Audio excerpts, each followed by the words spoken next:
father-in-law, my wife's father, Chama Chaysheres Zayden.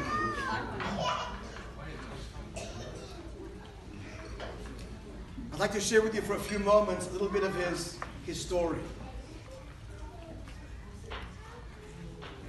My father-in-law comes from a very prominent family. It's no exaggeration to say that his father, Reb Menashe, or Yishaya Treitel, of blessed memory, was integral after the war, immigrants to Montreal, integral to the establishment of all the Jewish institutions in the city.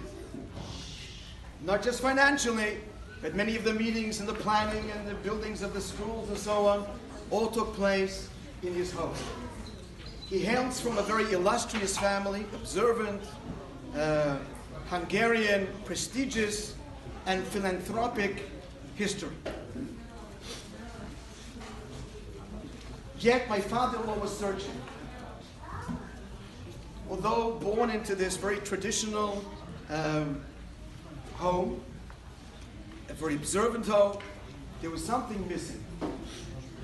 And he went searching within Judaism.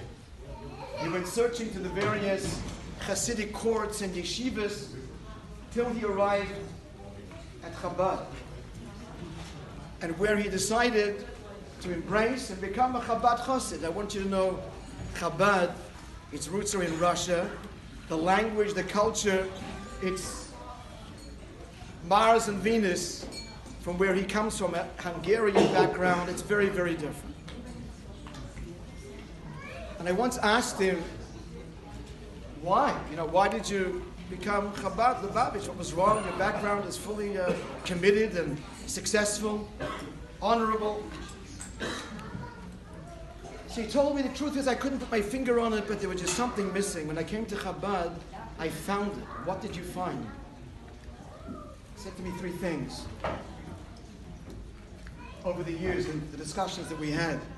He said, I found in Chabad a camaraderie I didn't find anywhere else. This love of one's fellow Jew that went beyond even the Chabad community. As you all know, this Chabad house here in Montville is an extension of that. A Jew is a Jew is a Jew, and every Jew is to be loved absolutely unconditionally, no different than one's own child. That's what appealed to him deeply, was this embrace, this love, warmth. It was sincere and true and deep, and it wasn't a sacrifice to give. It was a privilege to give to others. That he found unique. He also found, he said, I was looking for a spiritual depth.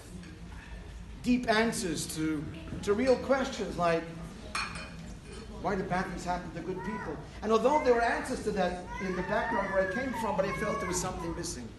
And in Chabad, which teaches Hasidus, Hasidus is the soul, the deeper dimension of the Torah, the Kabbalah, if you like, where that's taught and explained, he found balm and answers to these questions. And finally he said, in Chabad there was a longing. A longing. In other communities it was more, people were satisfied with where they were. Things were fine and good. Of course it could be better, but that's okay. But in Chabad there was this conscious, there's more.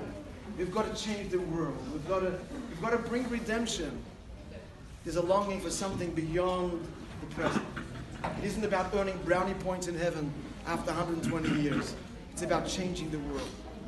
And a deep unrest until that happens. At the same time, a deep joy, but a deep unrest. So these are some of the things that appealed to him and made him become Chabad. And of course, my father in his own right,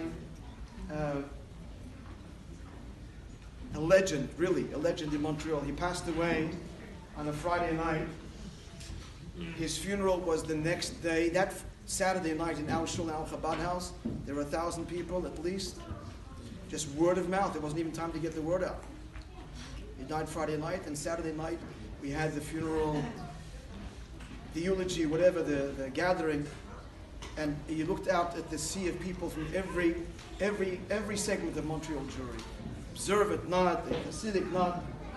Of course, became part of the Chabad community and a big part of it, foundational part of it, and of course through that appealed and embraced everyone. So our wish is that our newborn little Yishaya Aryeh, named after an illustrious grandfather, who is present here and enjoying the naches of seeing his granddaughter and grandson as the Rebbe's emissaries here in Montville, New Jersey, whose whole life, friends, is you. That's why they're here, is because they love you and they're committed to you, and you are everything to them.